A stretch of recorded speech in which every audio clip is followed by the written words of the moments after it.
Hello friend, electrical life में आप सभी का स्वागत है। फ्रेंड्स, हम डिस्कस करेंगे प्रैक्टिस सेट। देखिए फ्रेंड, ये प्रैक्टिस सेट क्या है कि नॉर्मली जो लोग प्रिपेयर कर चुके हैं और सिर्फ उनको प्रैक्टिस करना है तो उनके लिए बहुत इंपॉर्टेंट होगा, क्योंकि अगर आप प्रैक्टिस करोगे तो आपको बहुत सी चीज़ें सीखने को मिलेंगी और बहुत से क्वेश्चन ऐसे मिलेंगे जो कि एग्जाम में डायरेक्टली पूछे जाते हैं। ठीक है। बाकी हम जेबी गुप्ता बुक का सॉल्यूशन कर रहे हैं, वो आपका कंटिन्यू रहेगा। ये प्रैक्टिस सेट भी आप ऐड कर लीजिए कि लगभग आपको हर दिन एक प्रैक्टिस सेट मिलेगा और उस प्रैक्टिस सेट में आपके पास होंगे 20 क्वेश्चन।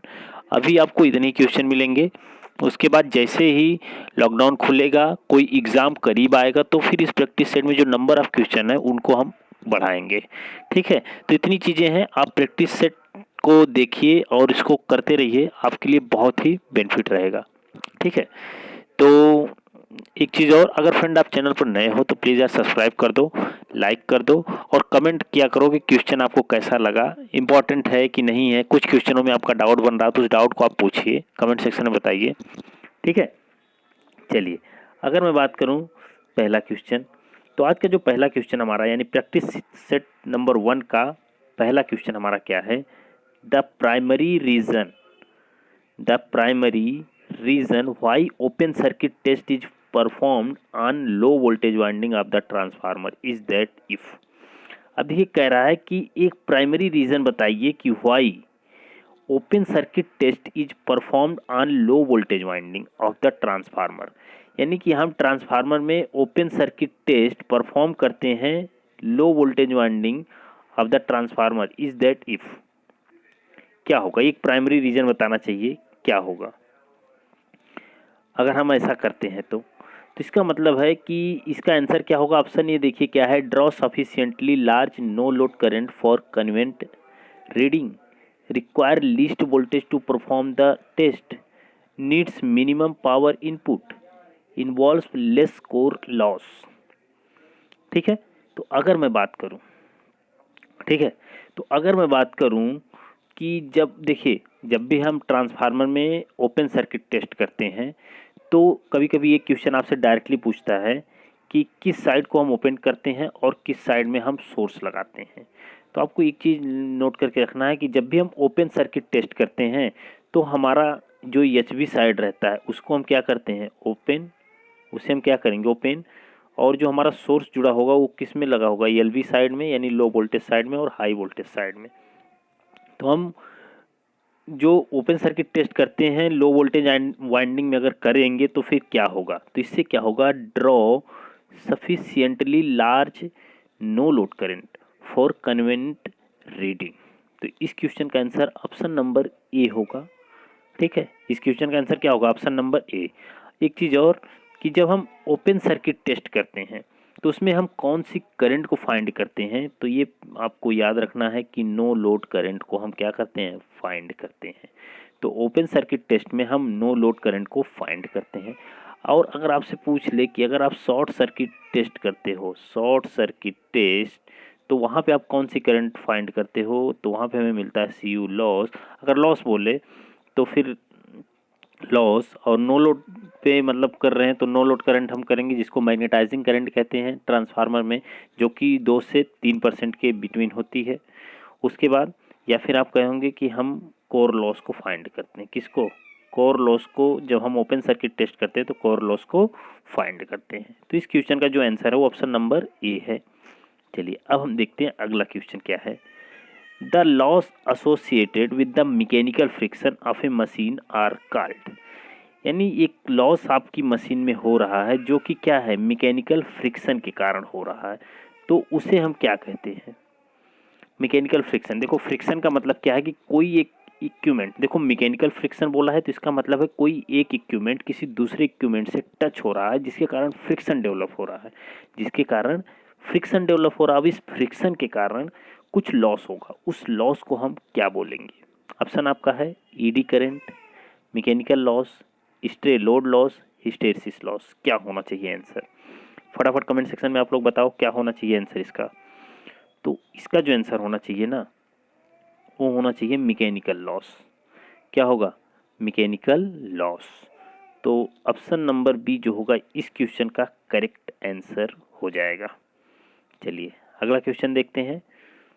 अगला क्वेश्चन है यूनिवर्सल मोटर इज ए, यानी यूनिवर्सल मोटर जो है वो क्या है? सीरीज मोटर है, सिंगल फेज इंडक्शन मोटर है, सिंक्रोनस मोटर है या शंट मोटर है? कौन सा है एक यूनिवर्सल मोटर? कौन सा मोटर है? तो अगर मैं बात करूं, एक यूनिवर्सल मोटर आपका जो होता है वो होता है आपका एक सीरीज मोटर। कौन सा मोटर? Series motor. कभी कभी यूनिवर्सल मोटर से आपको पूछा जाता है कि यह एक मतलब कि सीरीज मोटर होता है, सिंगल फेज सीरीज मोटर कह सकते हो, डीसी सीरीज मोटर को ऐसे यूनिवर्सल मोटर आप यूज कर सकते हो, ये भी हो सकता है। अगर मैं एक बात कहूँ कि यूनिवर्सल मोटर, आपसे एक क्वेश्चन बनता है कि ये जो होता है किस सप्लाई पे काम करता है? तो ये होता है एसी पे भी काम करता है एंड डीसी पे भी काम करता है। यानी एक यूनिवर्सल मोटर जो आपके पास होता है वो एसी सप्लाई देंगे तब भी वर्क करेगा और डीसी सप्लाई देंगे तब भी वर्क करेगा। क्लियर है? चलिए अब हम देखते हैं अगला क्वेश्चन। अगला क्वेश्चन क्या है? Which of the following is preferred for automatic drives, यानी कौन सा मतलब कि जो भी ऑप्शन आपका है उसमें कौन सा ऑटोमेटिक ड्राइव में हम प्रयोग करते हैं? ऑप्शन आपका है synchronous motor, squirrel cage induction motor, Ward Leonard control DC motors, all of the above. क्या होना चाहिए इस क्वेश्चन का आंसर? जो क्वेश्चन नंबर 4 है इसका आंसर क्या होना चाहिए? तो इसका आंसर होगा आपका वाट Leonard control DC motor. Ward Leonard control DC motor. देखिए वाट लियोनार्ड कंट्रोल डीसी मोटर, देखिए एक वाट लियोनार्ड जो होता है एक प्रोसेस होता है, एक प्रक्रिया होती है। इसमें हम क्या करते हैं कि डीसी मोटर की जो स्पीड है उसको कंट्रोल कर सकते हैं, यानी कि बहुत हाई स्पीड है तब भी, बहुत लो स्पीड है तब भी हम वाट लियोनार्ड मेथड को सबसे ज़्यादा प्रीफर करते हैं। ठीक है, बहुत हाई स्पीड, ज़्यादातर नॉर्मली क्या हम बात करते हैं कि बहुत हाई स्पीड होती है तो हम कौन सा मेथड यूज करते हैं? वाट लियोनार्ड का मेथड यूज करते हैं, ये आपको याद रखना है। चलिए अगला क्वेश्चन हम देखते हैं। अगला क्या है? Which of the following is preferred for high frequency circuit. अब ये क्वेश्चन कह रहा है कि which capacitor is prefer for high मतलब frequency circuit. High frequency circuit है कोई पे, वहाँ पे हम कौन सा कैपेसिटर यूज करेंगे, यही आपसे पूछा है। क्या आपके पास माइका कैपेसिटर, एयर कैपेसिटर या इलेक्ट्रोलाइटिक कैपेसिटर या नन ऑफ दी अबव? क्या होगा बताइए, कौन सा हम प्रीफर करेंगे? विच कैपेसिटर इज प्रीफर? ऑप्शन क्या है आपका, देख लिए, बताइए कौन सा होगा करेक्ट आंसर। तो इस क्वेश्चन का जो करेक्ट आंसर होगा ना वो होगा माइका कैपेसिटर।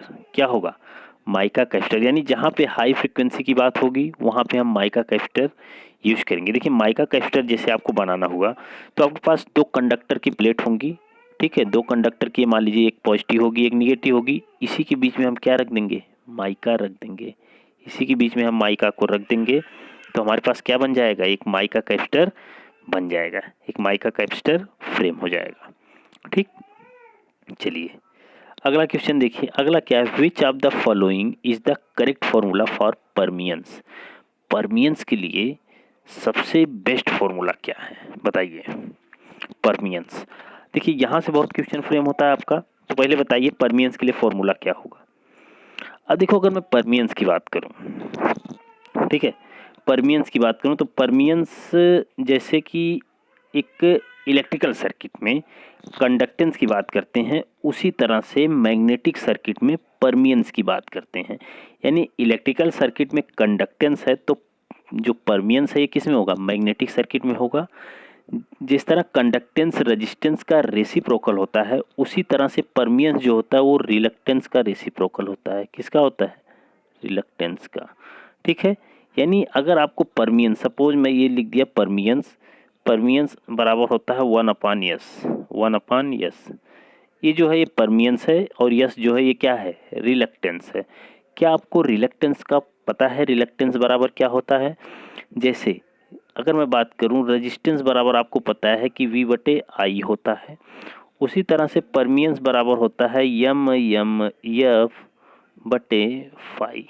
MM/F/फाई। यानी MM/F जो होगा ये क्या होगा? Magnet motive force, magnet motive force, और ये अपन फाई है तो ये क्या है? फ्लक्स होगा। एक चीज़ अब यहाँ से देखो, जो MM/F होगा ये क्या है? MM/F, इसको हम लिखते हैं बराबर N × I से। यानी एम्पियर टर्न। ठीक है, इसको मैग्नेट मोटिव फोर्स बोलते हैं और जो होता है एम्पियर टर्न के बराबर बटे फ्लक्स होता है। ये होता है रिलक्टेंस बराबर। जब इसको हम करेंगे परमियंस तो यहाँ पे P बराबर जो होगा ये हो जाएगा फाई बटे एम एम एफ।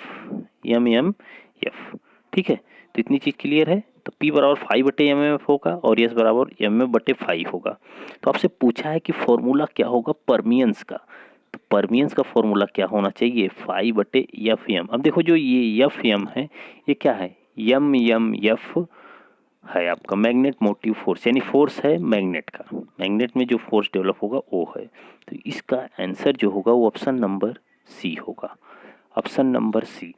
एक चीज़ और, परमियंस की अब यूनिट कमेंट सेक्शन में ज़रूर बताओ कि क्या होगी इसकी यूनिट परमियंस की। चलो अब हम देखते हैं अगला क्वेश्चन। अगला क्वेश्चन आपका क्या है, what is the function of turbine in hydro power plant. अब देखिए टरबाइन का काम क्या होता है हाइड्रो पावर प्लांट में। ऑप्शन क्या है आपका, ध्यान से देखिए। ऑप्शन आपका है produce electrical power, produce hydro power, produce heat power, produce heat power. ठीक है, चलिए प्रोड्यूस हीट पावर इतना दिया है। तो बताइए क्वेश्चन नंबर 7, प्रोड्यूस हीट की जगह ना आप इसको मैकेनिकल कर लीजिएगा, प्रोड्यूस मैकेनिकल पावर। ठीक है, प्रोड्यूस मैकेनिकल पावर। तो लिखने में क्वेश्चन फटाफट जो ऑप्शन बन रहा था मैंने उसमें ध्यान नहीं दिया लिखते वक्त। ठीक है, क्योंकि ये हाथ से मैंने लिखा है इसमें ध्यान नहीं दिया। तो ये जो हीट है इसको मैकेनिकल कर लीजिएगा। तो एक टरबाइन का काम क्या होता है, तो टरबाइन का काम क्या होता है कि यह है जो वेपर यानी जो वाष्प होती है, जो जलवाष्प है, ठीक है, जो जल पड़ता है टरबाइन के ब्लेड्स पे उसको कन्वर्ट कर देती है मैकेनिकल पावर में। ठीक है, तो टरबाइन का मेन काम क्या होता है कि वेपर एनर्जी को, यानी वाष्प तो नहीं कह सकते हो लेकिन हाइड्रो यानी कि जो जल की एनर्जी है हाइड्रो एनर्जी को कन्वर्ट कर देती है मैकेनिकल में। ठीक है, किस में कर देगी, मैकेनिकल में।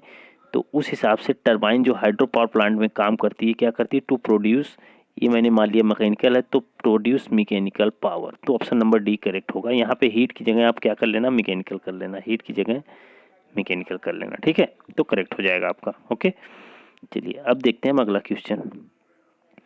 अगला क्वेश्चन आपका क्या कह रहा है, in the below network effective resistance existing across the voltage sources, यानी यह जो वोल्टेज सोर्स दिख रहा है इसके अक्रॉस कितना रेजिस्टेंस होगा आपको यही बताना है। अब देखिए एक V लगा हुआ वोल्टेज, करंट यहाँ से आई जा रही है, तो करंट को दो रास्ते मिले, एक ये एक ये। यहाँ से करंट I/4 आपकी डिवाइड हो गई, तो यहाँ पे कितनी करंट जाएगी पहले तो यही आपको पता होना चाहिए। ध्यान से समझना मैंने क्या बोला, मैंने कहा कि यहाँ से I करंट आपकी जा रही फिगर के हिसाब से, तो यहाँ I/4 आपकी डिवाइड हो गई, यहाँ से कितनी जाएगी आपको बताना है। तो टोटल करंट आपकी I है, ये नोड है तो यहाँ से I करंट जा रही है, I/4 यहाँ डिवाइड हो गई, तो यहाँ पे कितनी बचेगी, यहाँ पे बचेगी 3I/4, यही तो बचेगी। क्योंकि एक नोड पे दो करंट यहाँ से आउट गोइंग हैं तो दोनों जोड़ के ही तो I बनेगी, तो दोनों जोड़ के जब I बनेगी तो ये I/4 ऐसे जोड़ेंगे तो ये हमारे पास बन जाएगा I, ये क्या बन जाएगा, I बन जाएगा। तो इस क्वेश्चन को ना ऐसे नहीं, तो सबसे पहले आपको निकालना है R, मतलब R4 में कितनी करंट होगी, तो I/4 मैं निकाल लेता हूँ I/4, तो ये होगा I माइनस आई बटे 4, तो 4I मतलब 3I/4 ये आपकी करंट होगी। किस में होगी ये होगी हमारी इस रेजिस्टेंस में 3I/4। अब 3I/4 है तो यहाँ पे वोल्टेज कितना होगा, V मतलब I इंटू R, I का मान कितना यहाँ पे है 3I/4 गुणे R कितना है 4, तो ये डिवाइड हो कट गया, तो आपके पास V जो मिला वो मिला 3I। आपको वोल्टेज कितना मिला 3I, तो यहाँ पे वोल्टेज अगर आपको 3I मिला तो इसका मतलब ये जो है कोई और रेजिस्टेंस इसके बीच में कनेक्ट नहीं है, अभी तो आपको पता नहीं है, तो इसका मतलब है कि ये V भी आपको कितना मिलेगा 3I ही मिलेगा। V भी आपको कितना मिलेगा 3I। अगर V आपको 3I मिला तो R बराबर आपको एक चीज़ बताओ V/I होगा कि नहीं होगा। जब हम यहाँ पे कोई रेजिस्टेंस निकालेंगे तो R बराबर क्या होगा V/I, तो V का मान तो कितना दिया 3I, V का मान कितना 3I और I/I तो है ही, तो I से I कैंसिल हो जाएगा, तो R का मान कितना आ जाएगा 3 ओम आ जाएगा। आर का मान कितना आ जाएगा 3 ओम, जो कि ऑप्शन नंबर बी में आपको दिया हुआ है। ठीक, चलिए name the equipment which run an alternator, यानी उस इक्विपमेंट का नाम बताइए जो अल्टरनेटर की तरह रन करता है। ऑप्शन क्या है आपका, motor, generate, prime mover, fan. क्या होगा, तो देखिए अल्टरनेटर की तरह वही रन करेगा जो कि अल्टरनेटर से कनेक्ट हो। किससे कनेक्ट हो, अल्टरनेटर से कनेक्ट हो। तो अल्टरनेटर से कनेक्ट आपका जो होता है वो होता है प्राइम मूवर। क्या होता है कनेक्ट, प्राइम मूवर। तो प्राइम मूवर जब अल्टरनेटर से कनेक्ट है तो अल्टरनेटर की सेम स्पीड पे प्राइम मूवर आपका रन करेगा। ठीक है, जब भी हम कभी एक्टिव पावर की बात करते हैं ना, अगर एक्टिव पावर को कंट्रोल करने की बात होती है तो हमेशा हम प्राइम मूवर की स्पीड को कंट्रोल करके क्या करते हैं, एक्टिव पावर को कंट्रोल करते हैं। तो एक्टिव पावर को कंट्रोल करना मतलब प्राइम मूवर को कंट्रोल करना। प्राइम मूवर में जो इनपुट दे रहे हैं उसे क्या करना पड़ेगा, कंट्रोल करना पड़ेगा, तो हमारी एक्टिव पावर कंट्रोल होती है। इंपॉर्टेंट पॉइंट है, इसे आप याद रखिएगा। चलिए अगला हम देखते हैं, अगला क्या है, the MMF produced by a single phase winding is. अगर एक सिंगल फेज वाइंडिंग है तो जो एमएमएफ यानी मैग्नेट मोटिव फोर्स प्रोड्यूस होगा वो क्या होना चाहिए, pulsating and stationary, pulsating and rotating, constant in amplitude and stationary, constant in amplitude and rotating. क्या होना चाहिए आंसर। तो अगर मैं बात करूं इस क्वेश्चन के आंसर की ना, तो क्वेश्चन नंबर 10 का जो आंसर होगा, जो एमएमएफ प्रोड्यूस होगा सिंगल फेज वाइंडिंग से, वो क्या होगा, कांस्टेंट होगा एम्पलीट्यूड में और स्टेशनरी होगा।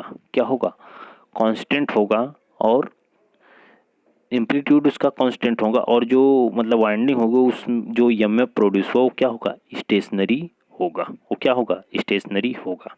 ठीक है, चलिए अगला क्वेश्चन हम देखते हैं, थर्मोकपल आर।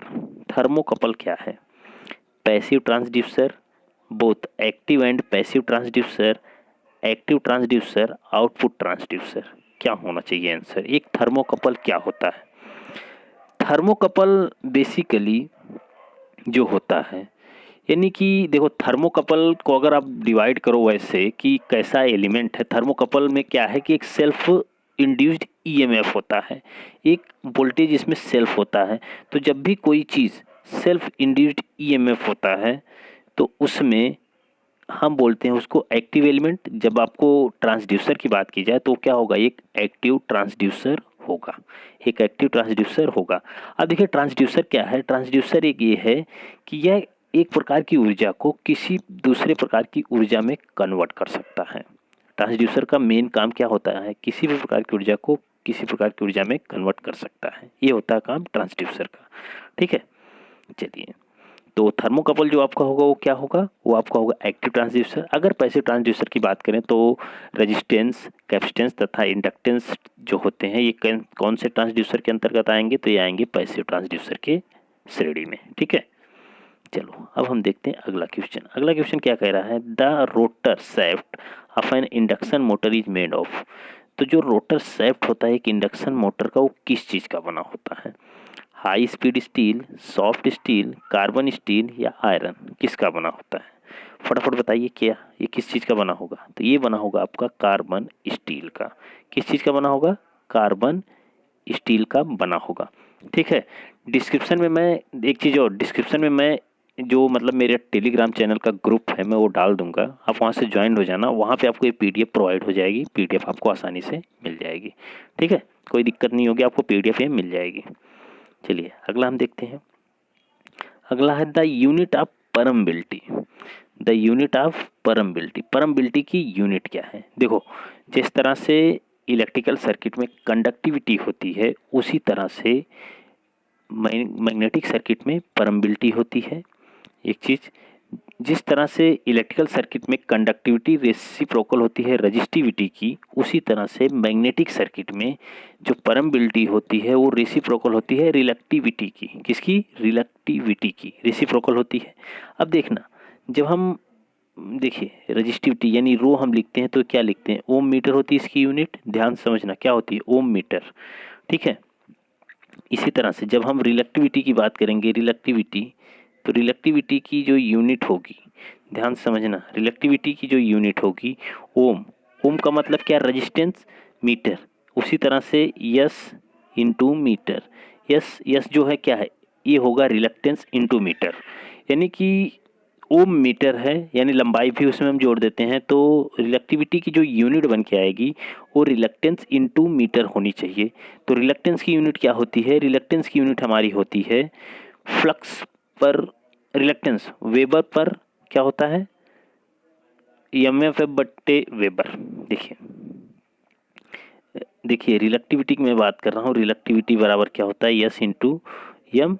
ये मीटर है और ये रिलेक्टेंस है, तो रिलेक्टेंस की जो यूनिट होती है एन आई बटे फाई, एन आई बटे फाई। तो एन आई का मतलब क्या है कि एम एम एफ बटे वेबर बटे क्या है, वेबर, एम एम एम बटे वेबर। उसके बाद अगर मैं बात करूं तो एन आई का मतलब क्या होता है, या एम एफ की यूनिट क्या होती है, एम्पियर टन होती है बटे वेबर, एम्पियर टन बटे वेबर। तो देखिए रिलेक्टिविटी बराबर मैंने अभी बताया, रिलेक्टिविटी बराबर क्या है, यस इंटू एम। तो यस की यूनिट क्या है, एम्पियर टन बटे वेबर इंटू एम। यही है, ये है रिलेक्टिविटी।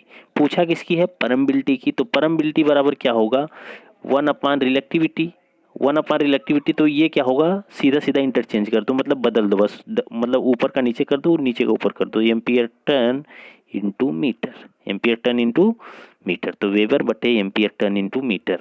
तो ऑप्शन नंबर बी जो है इस क्वेश्चन का करेक्ट आंसर हो जाएगा, इस क्वेश्चन का करेक्ट आंसर हो जाएगा। चलिए अगला क्वेश्चन देखिए क्या है।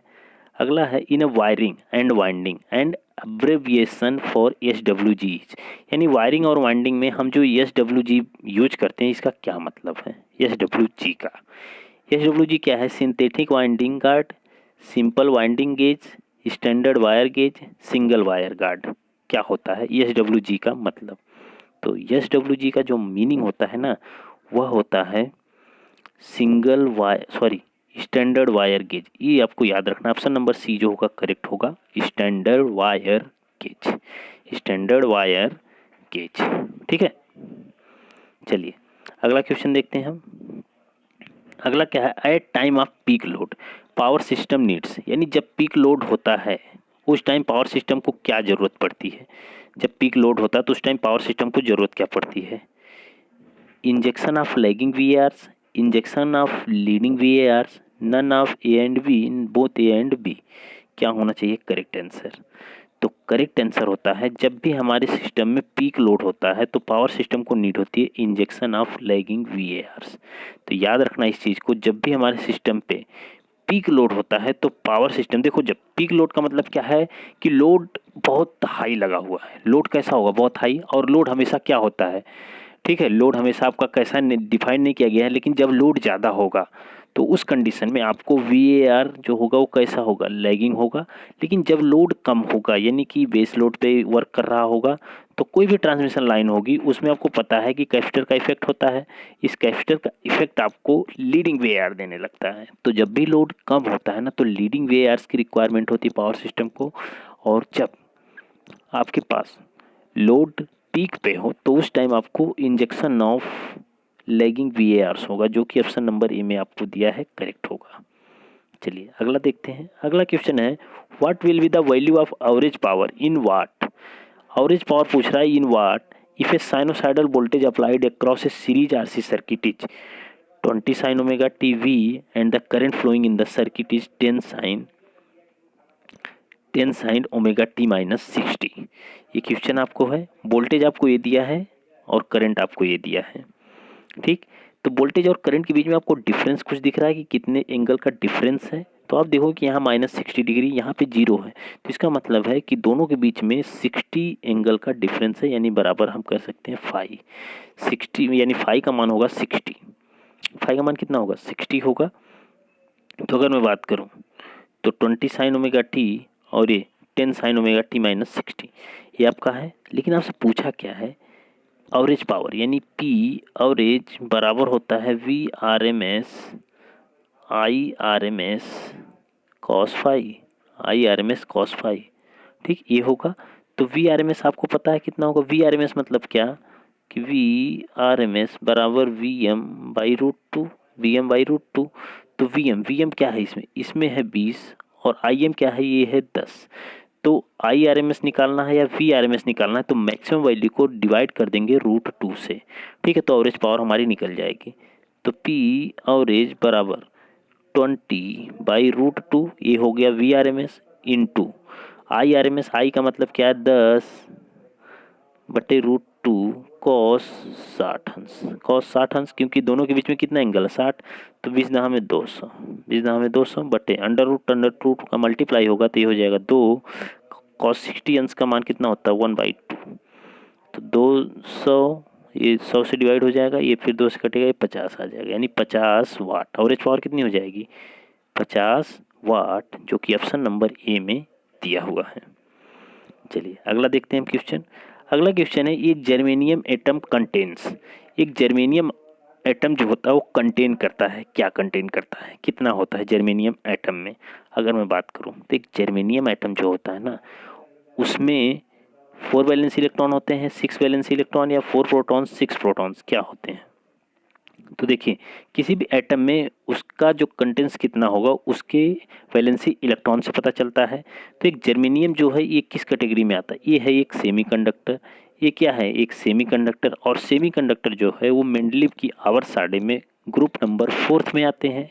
ग्रुप नंबर 4 में, तो ग्रुप नंबर 4 में जो भी आते हैं उसके आउटर कोर्स में, या फिर आप कह सकते हो कि बैलेंसी कोर्स में जो इलेक्ट्रॉन्स होते हैं वो होते हैं 4। तो ऑप्शन नंबर ए जो होगा ना, ये होगा करेक्ट। ऑप्शन नंबर ए जो होगा वो होगा करेक्ट, यानी 4 वैलेंसी इलेक्ट्रॉन्स। ठीक चलिए अगला देखते हैं। अगला है IDC in a full wave rectifier is, IDC in a full wave rectifier is, यानी फुल वेव रेक्टिफायर के लिए जो आई होता है वो कितना होता है। ठीक है, तो फुल वेव रेक्टिफायर के लिए जो आईडीसी पूछा जाता है, ठीक है, वो होता है आपका 2IM/पाई, 2IM/पाई, जो कि ऑप्शन नंबर ए में दिया हुआ है। तो आईडीसी जब भी फुल वेव के लिए पूछे, अगर हाफ वेव के लिए पूछता तो ये होता IM/पाई, क्या होता IM/पाई, लेकिन फुल वेव के लिए कितना होता 2IM/पाई आपका होता है आईडीसी।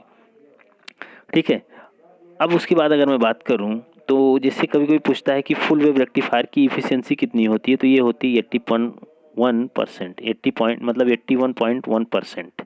उसके बाद रिपल फैक्टर कभी कभी पूछा जाता है, रिपल फैक्टर को हम, ठीक है, गामा से लिखते हैं, तो गामा बराबर होता है 0.48, 0.48।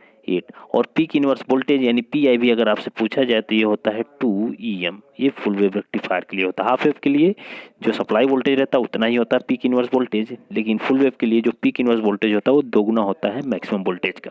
ठीक है, तो ये सब चीज़ें हैं, आपको याद रखना है। कभी कभी ऐसे छोटे छोटे क्वेश्चन यहाँ से फ्रेम होते हैं।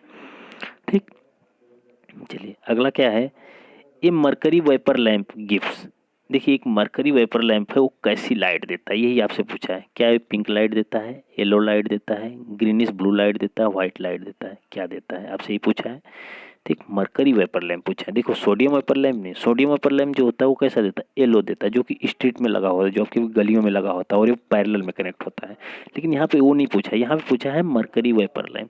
तो एक मरकरी वेपर लैंप जो होता है ना उसका रंग होता है ग्रीनिश ब्लू लाइट। याद रखने वाली बात है, बहुत इंपॉर्टेंट क्वेश्चन है कि मरकरी वेपर लैंप जो होता है वो कैसी लाइट देता है, तो वो देता है greenish blue light, greenish blue light.